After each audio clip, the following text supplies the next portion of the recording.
Muchas gracias por acompañarnos en esta primera de una serie de conversaciones que podríamos llamar como algo así como historias detrás de las historias de relato, que lo que busca es indagar un poquito en qué los llevó a escribir las historias que están publicando con nosotros, qué descubrieron detrás de ellas y algunas reflexiones que podamos hacer al respecto.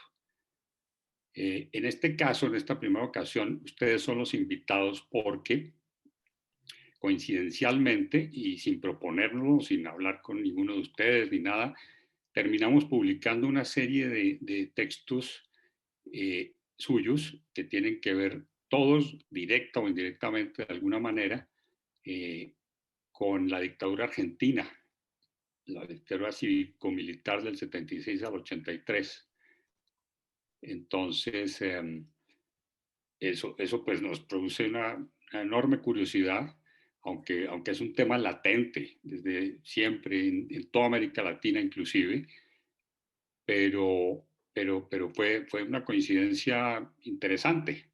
Entonces, antes de entrar a conversar con ustedes sobre cada texto, quería hacerles una pregunta general, que es si sigue la sombra de la dictadura argentina estando tan presente en las mentes y conciencias de los argentinos, o es una simple coincidencia este conjunto de textos al respecto que se publicó en Relato, especialmente viniendo de personas tan jóvenes como ustedes que no vivieron la época, no estuvieron ahí presentes. Entonces, quisiera preguntarle a Diego, para empezar, a Diego Arauz, ¿qué opina sobre eso? Si esa sombra está tan presente o fue simplemente una coincidencia temática aquí en Relato. No, en mi caso particular y teniendo en cuenta el trabajo de los compañeros y todo lo que se ha escrito o fotografiado, tomando como eje el periodo más oscuro de Argentina, ensayando un poco una respuesta, yo creo que lo que intentamos los autores es completar ese álbum, ¿no? Es como si nosotros tuviésemos un álbum fotográfico familiar y estamos intentando completar, ¿no? Algunos lo hacen con fotografía, otros con textos, pero es como que ese periodo es una fuente inagotable de historias, ¿no? Y sí creo que las consecuencias de esa dictadura militar están presentes en muchísimos aspectos. Yo nací en el 78, o sea, los recuerdos que puedo llegar a tener son casi nada, muy poquito, pero cómo lo han relatado mis padres, cómo lo he vivido yo en las calles, cubriendo manifestaciones de organismos de derechos humanos, por mis estudios en arqueología, donde colegas, digamos, gente que terminó la carrera, investigó, hizo excavaciones, encontraron evidencias de todo lo que había pasado en esa dictadura militar. Pero quizá eso sea lo más evidente, lo más fuerte. Pero creo que al día de hoy perduran algunos miedos, algunos temores, y que son palpables cuando nosotros salimos de los centros urbanos donde nosotros vivimos, y nos vamos más a ámbitos no urbanos, ¿no? A ámbitos rurales.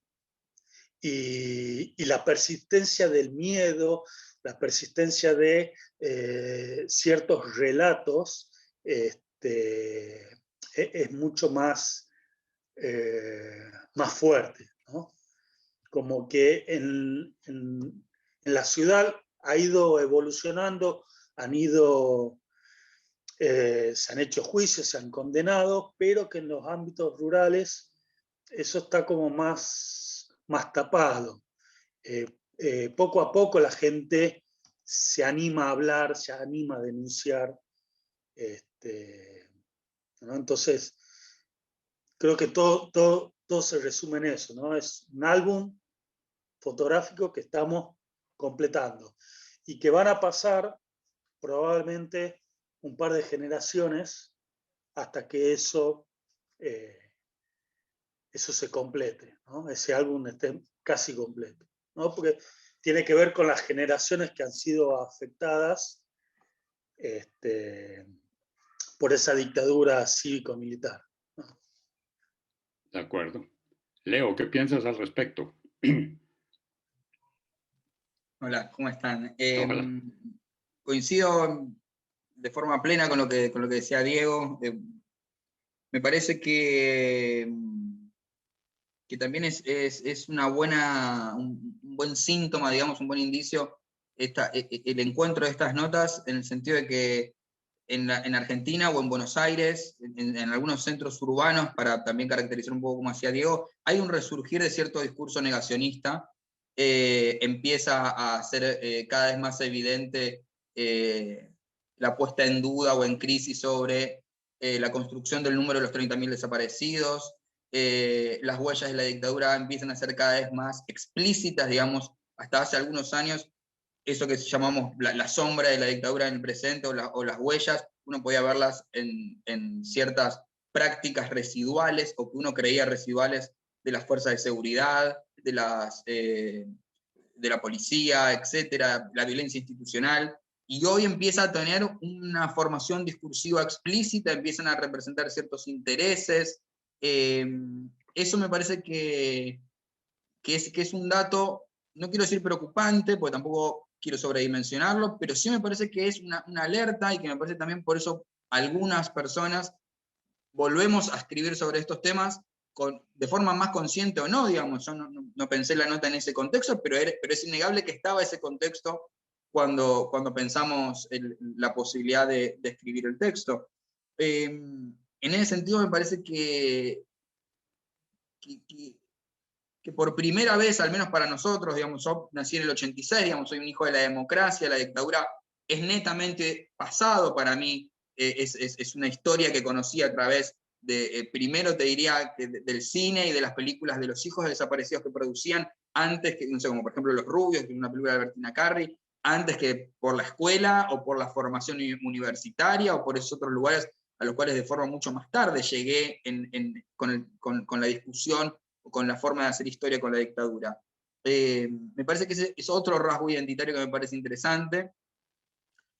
Después creo que también se produce otro hecho en este contexto, que tiene que ver con cómo la dictadura sigue siendo una respuesta de algún modo imposible de responder de forma completa, ¿no?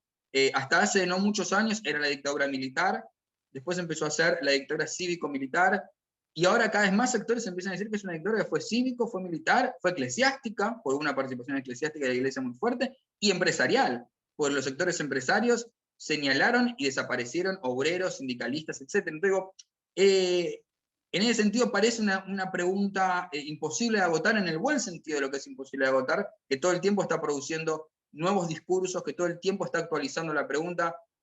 No hay ninguna marcha, al menos para mí, también generacionalmente, con lo que representa la marcha de cada 24 de marzo, tan viva, que actualiza de forma tan radical, tan revolucionaria, se podría decir, entre comillas, las consignas como esa marcha que cada 24 de marzo, ahora no en el contexto de pandemia, se realiza en Buenos Aires, que es donde yo vivo, y también en otros lugares de la Argentina. Entonces me parece que ahí sigue habiendo como algo que es que de lo inagotable, porque esa especie de pesadilla o de herida que deja en la historia argentina, por suerte no se puede resolver, digamos, ¿no? Porque si el momento en el que se resolviera, quedaría archivada y pasaríamos a otra instancia. Me parece que es importante que eso siga vivo y que esa pregunta siga conviviendo con nosotros, ¿no? Y un poco por ese lado lo pienso.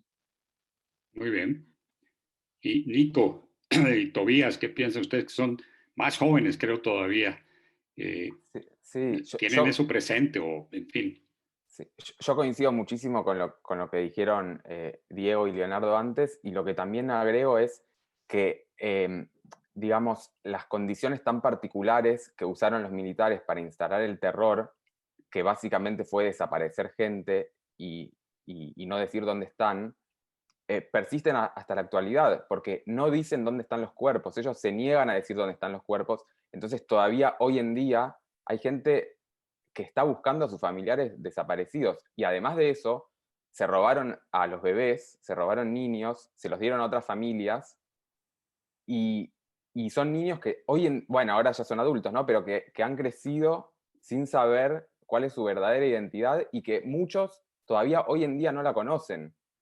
No saben quién son sus verdaderos padres y sus verdaderas madres en la actualidad. Entonces, eso hace que las consecuencias de la dictadura, bueno, persistan hasta ahora y estén totalmente presentes y continúen generando daño en la medida en que los militares no digan dónde están los desaparecidos y que no digan qué hicieron con los bebés que se robaron.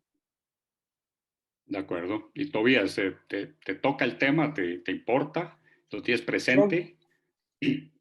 Probablemente sea uno de los más chicos de los que estamos acá. Leo decía que nació en el 86, yo nací en el 95. O sea, estoy cada vez más lejos del momento en que vivió la dictadura, pero sin lugar a duda la juventud y los que vamos en montones a los 24 de marzo a pedir justicia y a pedir que no se vuelva a repetir algo así, que quizás es una de las movilizaciones más importantes de Argentina. No vamos solo por el pasado y por eso que vivieron mis papás y mis abuelos y un montón de personas que hoy conozco, sino también vamos a pedir nunca más hacia adelante. Y eso es lo que nos moviliza. Y más ahora cuando vemos una inestabilidad democrática en Latinoamérica, que hay un montón de países que están con presidentes presos en elecciones, con presidentes que ganan elecciones y tienen que rechazar ese mandato, y hay presidentes de facto hasta que otra vez llaman a elecciones. Un montón de tires y aflojes, donde hay juventudes ahora que para de alguna manera legitimar lo que está pasando y estos nuevos golpes de Estado, con otra forma, con otra manera de armarse, pero van al pasado a desmentir los 30.000 o a instalar una teoría de los dos demonios para intentar legitimar lo que está pasando ahora. Y por eso, estudiar lo que se hizo en el pasado, estudiar las historias de vida y saber qué es lo que pasó, nos sirve para fundamentar y para legitimar ese nunca más hacia adelante. Muy bien. Antes de entrar al primer texto, al de Diego Araoz, quisiera aclarar que, como habíamos conversado antes de la grabación, que además de los textos de ustedes hay un cuarto texto del gran Javier Sinay, el querido amigo Javier Sinay, que también tiene que ver con el tema. A mí personalmente me produjo una tristeza y un dolor tremendos, que es un texto que tiene que ver con la llamada visita de las 5, que es como esta visita guiada que se hace a la ESMA, actualmente creo que se está realizando, en la que se invita a uno o varios personajes que tuvieron que ver con el dolor, el desastre de la dictadura, y recorre las instalaciones de la ESMA. Ese texto también se suma a esta coincidencia, aunque Javier no pudo estar aquí con nosotros. Pero bueno, esa era una simple aclaración.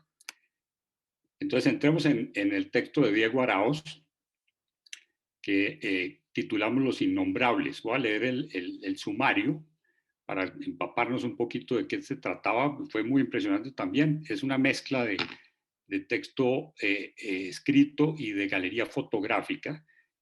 Y decía así el sumario: unas fotografías identificadas con siniestros apodos de cadetes egresados de la Escuela Naval Militar Argentina durante la última dictadura cívico-militar nos recuerdan y describen cómo ésta creó con premeditación uno de los más aterradores colectivos juveniles de América Latina, encargado de secuestrar y matar a sus compatriotas.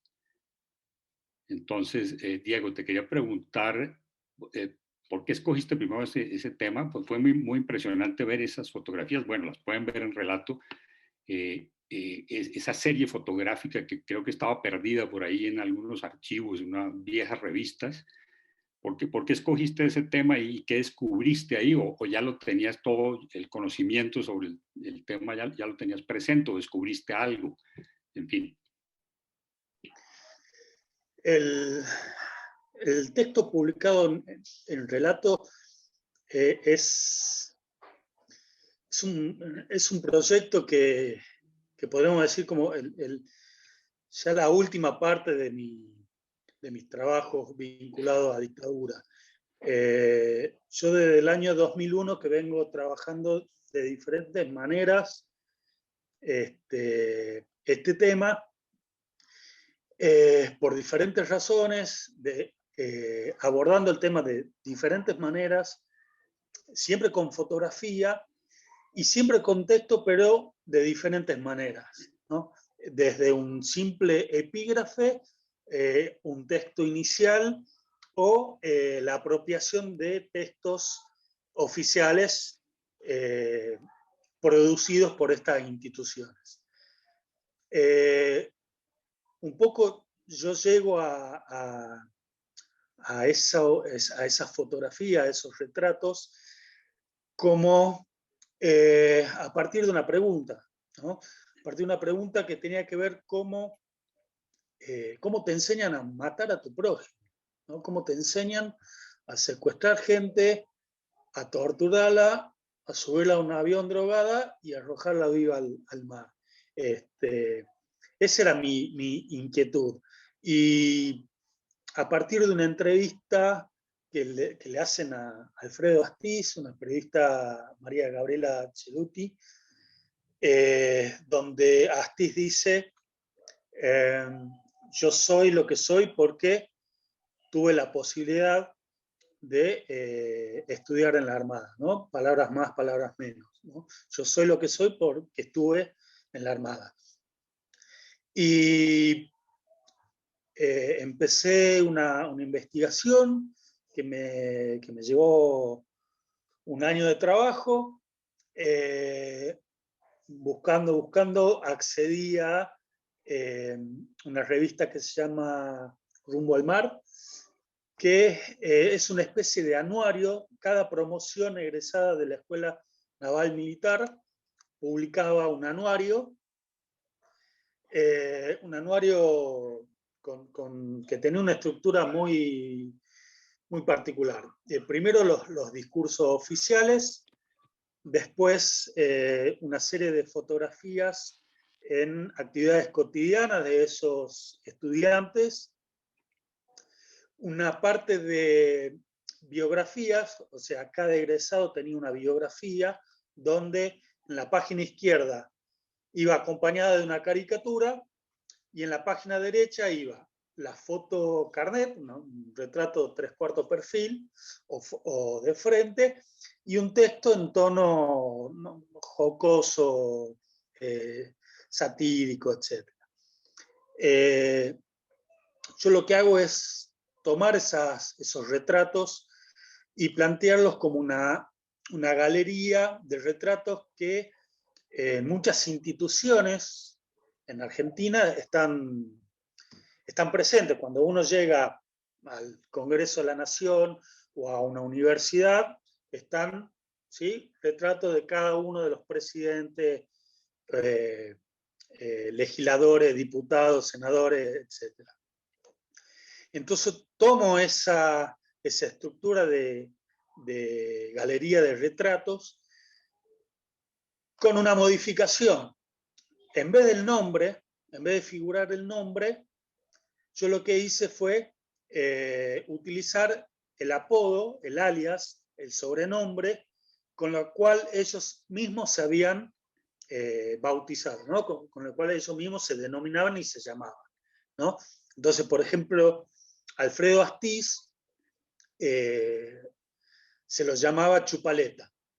Chupaleta, chupetín, paleta, ¿no? No sé cómo se dice en nuestros países, pero ese era su apodo, que además se puede hacer otra lectura, ¿no? El chupar en la jerga militar es secuestrar a un oponente y para su traslado a donde era torturado, ¿no? Entonces, con lo cual se pone más pesado el asunto.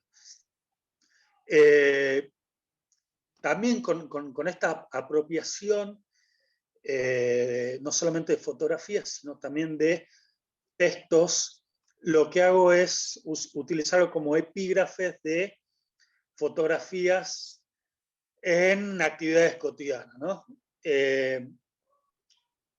Y me interesa remarcar esta cuestión, ¿no?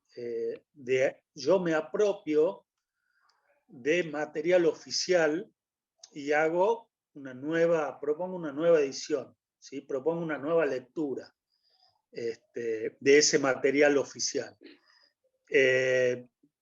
Una pequeña anécdota, el material donde está la revista, donde estaba el retrato, la biografía y la caricatura de Alfredo Astiz, no estaba en Argentina. No quiere decir que no esté, sino que yo no tenía acceso y la encontré en la Universidad de Texas, la Universidad de Austin en Texas, y pude acceder a esas páginas que me interesaban pagando un escaneo que me costó $17 y utilicé ese material. Me interesaba que un poco quedara remarcado que al mismo tiempo que había una juventud que estaba en un partido político, que estaba en un centro de estudiantes, porque eran muy, muy jóvenes, que estaban militando políticamente en diferentes grados, ¿no?, de compromiso político, de la lucha armada hasta un centro de estudiantes, y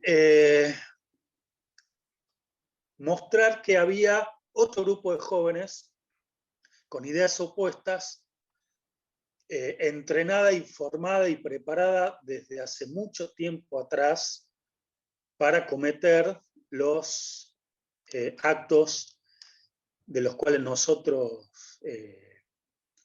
escribimos o contamos historias, ¿no? Insisto que probablemente sea uno de los últimos proyectos que encare sobre la dictadura, puntualmente el nexo con Alfredo Astiz, que es lo que es el puntapié inicial para este proyecto. Es una historia familiar. Voy a tratar de ser breve para que se entienda. Mis padres tenían una pareja amiga. Esa pareja amiga le entrega una caja con cartas, recuerdos a mis padres. Al poco tiempo él cae detenido de manera oficial, o sea, estaba blanqueado. No es que fue chupado o secuestrado, sino estaba detenido legalmente. Y su esposa empezó a militar y a juntarse con otras mujeres para que liberen a su esposo y a otros militantes. Ese grupo de gente se conoce como el grupo de la Santa Cruz, el grupo de la Iglesia de la Santa Cruz, porque era ahí donde se juntaban. Y es un caso muy emblemático dentro del terrorismo de Estado, porque es el caso que permitió reconstruir a lo largo de estos años de democracia, por diferentes investigaciones, diferentes trabajos, fue la que permitió reconstruir cómo operaban los vuelos de la muerte, ¿no? Entonces, a partir de una historia, si se quiere decir, familiar, yo termino abordando, quizá de una manera más poética, lo que fueron los vuelos de la muerte. Y con esta serie, con Los Innombrables, lo que hago es indagar sobre esas instituciones que formaron a estos jóvenes. Me parecía superador abarcar más allá de la figura de Astiz, que es un ícono del terrorismo de Estado en Argentina. ¿Por qué? Porque siempre existe no fueron excesos de ciertos integrantes. Con este proyecto yo un poco mi aporte es, no, hay bibliografía, hay planes de estudios, incluso las mismas caricaturas nos muestran escenas de tortura, y estamos hablando de caricaturas publicadas en el año 71. O sea, previo a la dictadura ya se formaba a estos jóvenes para el terrorismo de Estado, ¿no? Para la represión a los movimientos sociales y políticos que actuaban en Argentina en esos tiempos, ¿no? Gracias, Diego. Gracias por esa información.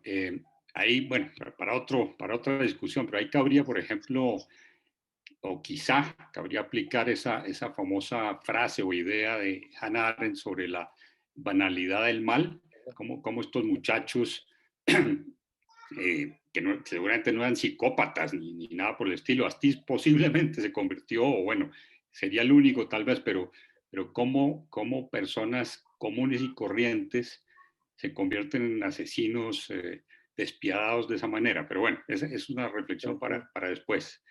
Totalmente. Quería hablar ahorita con Leo sobre, porque es que lo interesante de estas coincidencias es que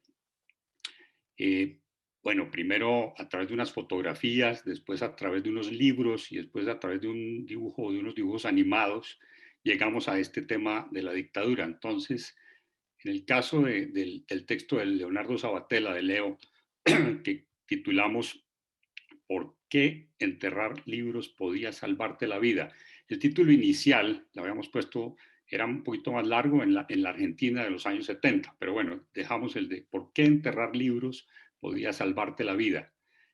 Y el sumario dice así: enterrar las bibliotecas rojas se convirtió en una práctica habitual entre los militantes políticos durante la última dictadura militar en Argentina. Era una forma de resistencia y ahora también es un libro y una película. Entonces, Leo, ¿cómo llegaste a este tema? Un tema muy, muy curioso, muy interesante, porque relatas las historias de varias familias y debe haber muchas más que enterraron efectivamente sus libros y los convirtieron en, ya no importa qué decían los libros, qué decía Lenin o Marx o lo que fuera, lo que importa es que se convirtieron en objetos como de resistencia y de libertad, ¿no? Como una idea de libertad. Y es muy interesante ese fenómeno, digamos. ¿Cómo llegaste a eso y qué descubriste? En fin. Llegué por el libro, la verdad que cuando conocí el libro que se llama La Biblioteca Roja, que cuenta la historia de una de esas bibliotecas que fue enterrada, enseguida me interesó, pero también a medida que leía ese libro, la pregunta que me hacía era, esto no puede ser una excepción. Entonces empecé a preguntar, a indagar, a hablar con gente que conocía, que trabaja, antropólogos, arqueólogos, personas con las que me fueron recomendando, para rastrear otras historias similares.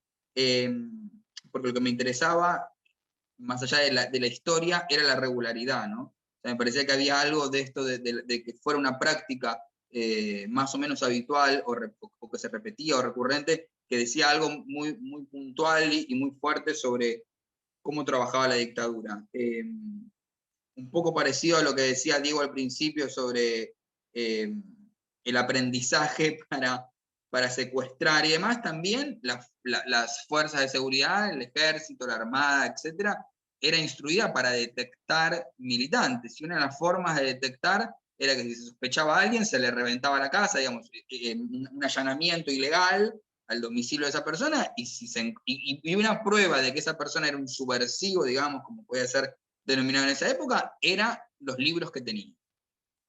Entonces, increíblemente, los libros empezaron a ser objetos peligrosos, empezaban a ser especie de alarma, de delatores, ¿no? Delataban quién eras.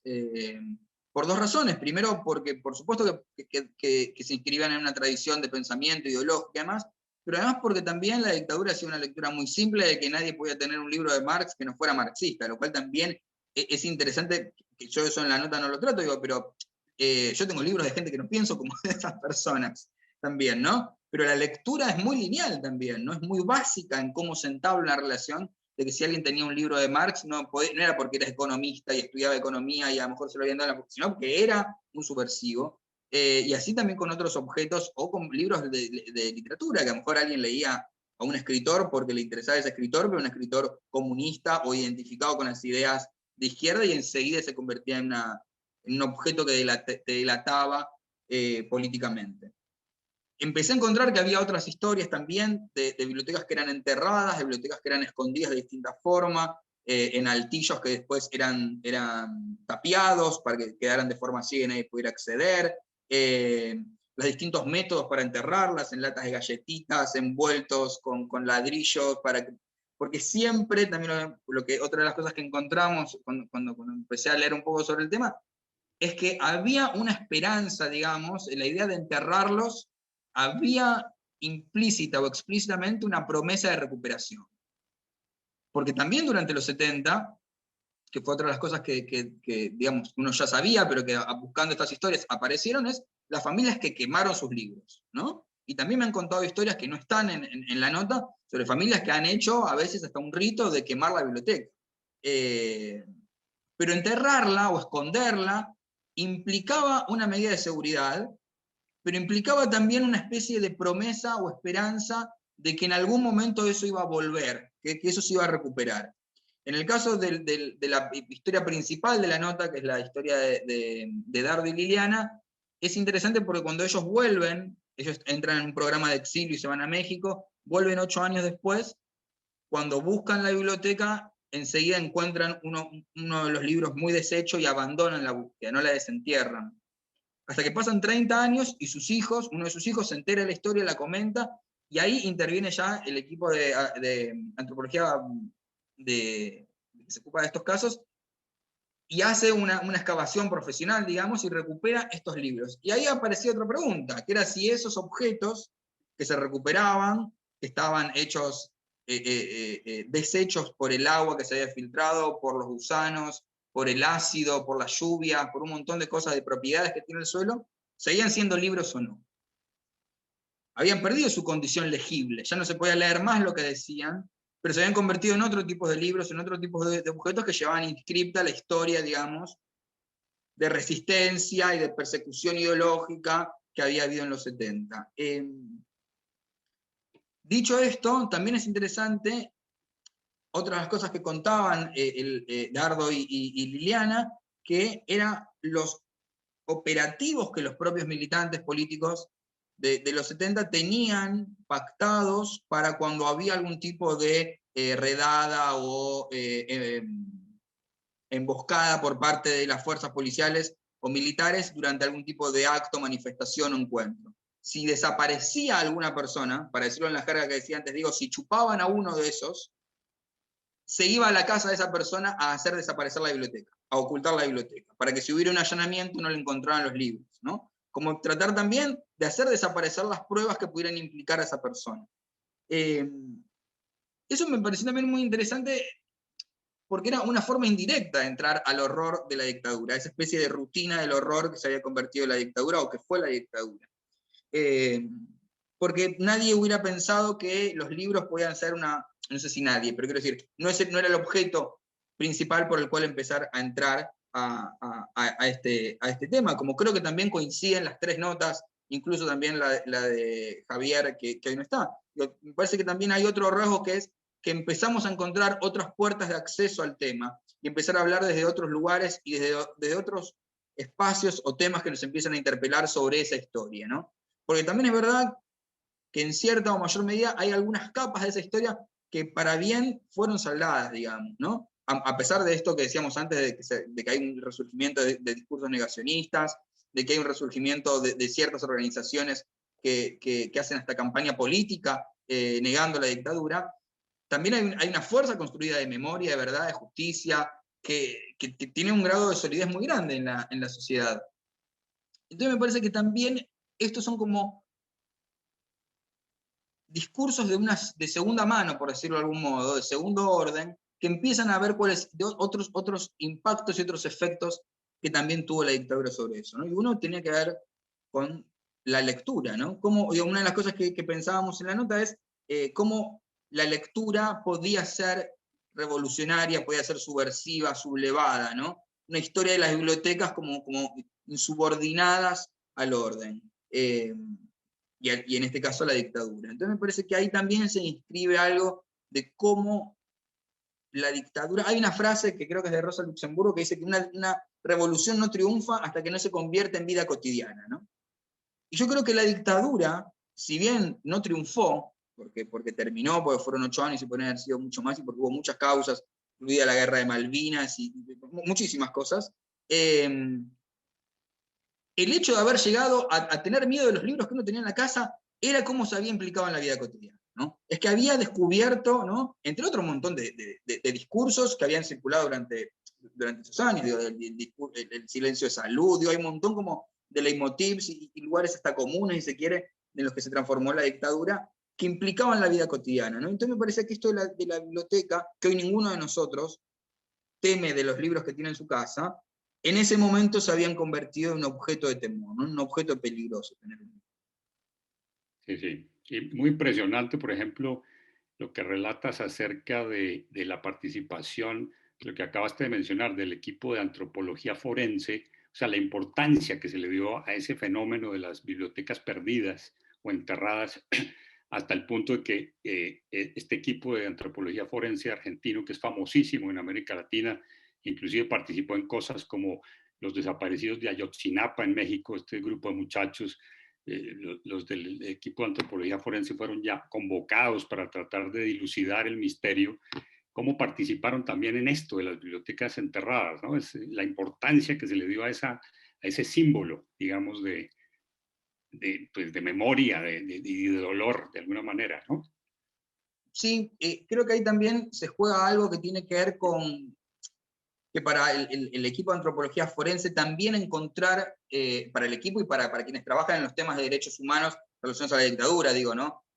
Abogados, etcétera, etcétera, etcétera, era seguir encontrando pruebas que certificaban los testimonios de las personas que habían estado detenidas de esa época, ¿no? Digo, y en eso es un trabajo que yo creo que aún hoy persiste.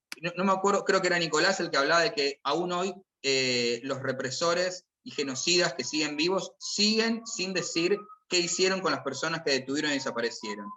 Cada objeto que se encuentra, digo, y por eso es tan importante, tan crucial el trabajo del equipo de antropología forense, es un nuevo testimonio que viene a traer otro dato de verdad sobre lo que había pasado, ¿no? Vuelve a darle un valor de verdad, vuelve a justificar, a testimoniar, a ser testigo de discursos, de testimonios, valga la redundancia, de los militantes y de las personas que habitaron esa época.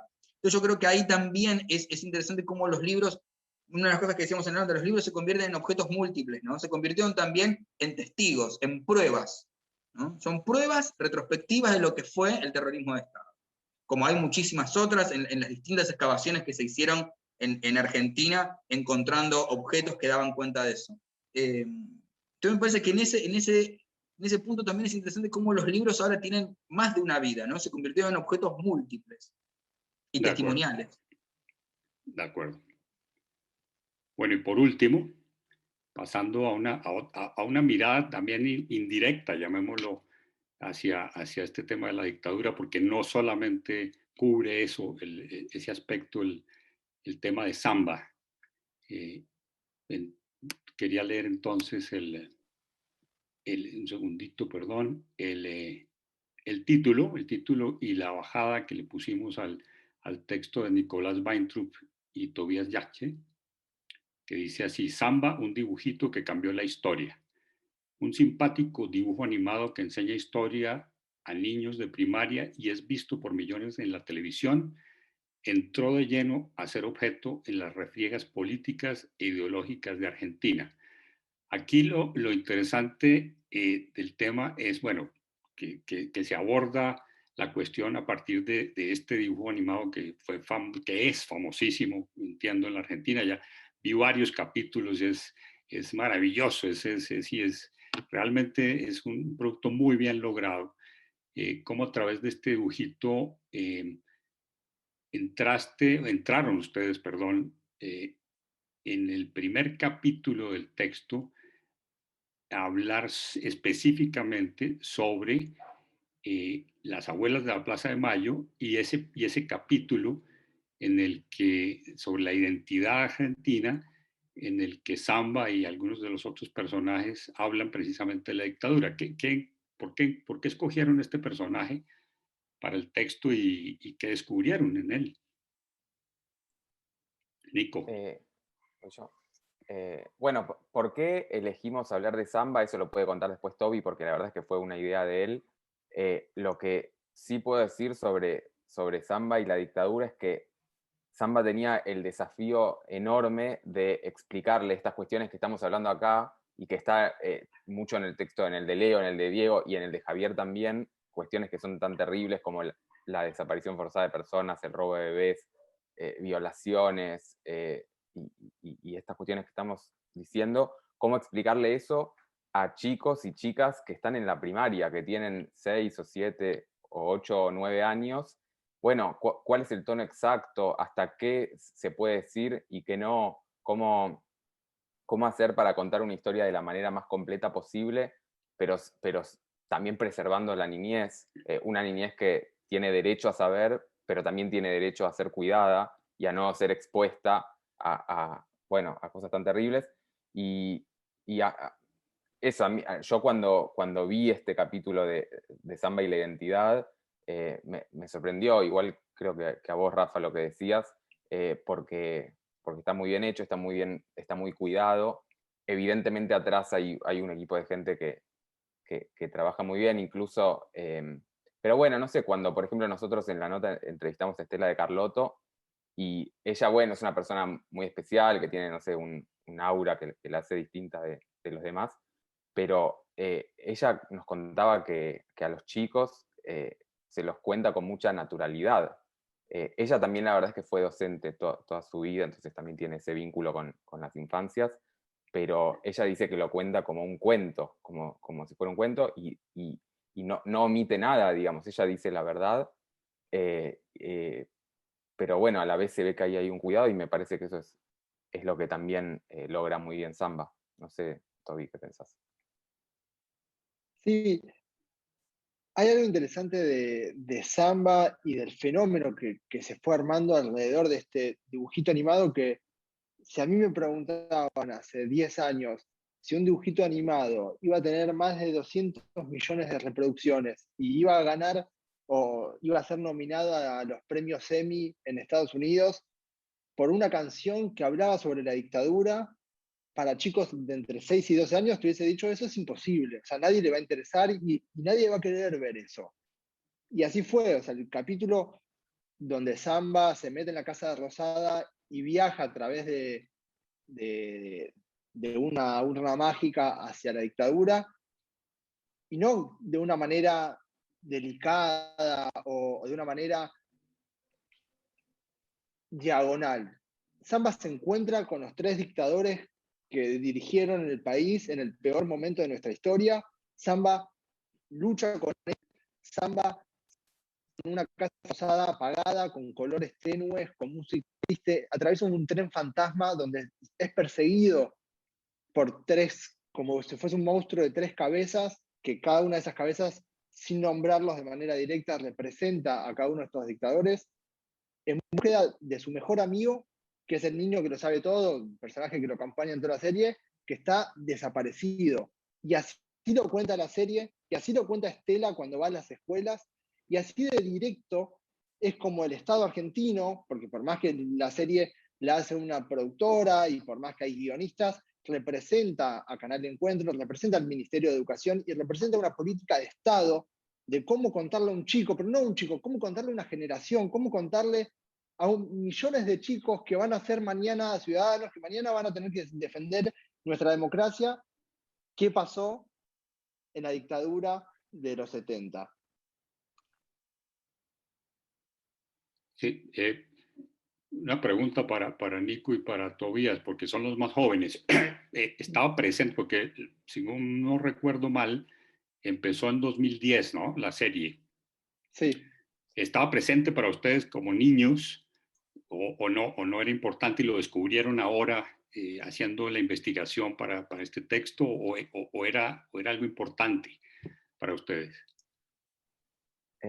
Samba, lo cuento yo amigo, pero Samba no solo estaba presente para los chicos, estaba presente para los adultos, para los grandes, para cualquiera que iba a Tecnópolis. Samba era el Mickey del parque más importante de tecnología, que en ese momento algunos jodían y lo llamaban Negrópolis. O sea, Samba era literalmente un símbolo nacional al que los presidentes, al que los ciudadanos, los maestros, yo vengo de la educación, entonces estoy más conectado con Samba y esa mirada más didáctica, pero Samba estaba en la discusión pública, en la tapa de los diarios, estaba en un lugar protagónico. Ok. Sí, igual a nosotros como niños no nos tocó porque, digamos, somos de una generación posterior. En el 2010 ya estábamos, creo que en la universidad o algo así. No lo vivimos en la escuela primaria, Toby y yo. Ok, pero es decir, la noción esta de que se convirtió en algo ideologizado, porque eso está a lo largo del texto con respecto a varios temas, no solo de la dictadura, es claro ahora para la gente, es decir, o por ser un dibujito tan atractivo, la gente no tomaba conciencia de ese tema. Sí, yo creo que siempre estuvo porque de alguna manera Samba vino a disputar el sentido común de lo que la sociedad entiende de ciertos temas, por ejemplo, de la dictadura. Y cuando uno disputa ese lugar, como esa hegemonía de los discursos sobre un determinado tema, bueno, hay muchos que se oponen. Leo habló del negacionismo, digamos, cualquier persona que tenga un discurso negacionista, evidente va a reaccionar frente a un producto como Samba que le habla de esta manera a los chicos.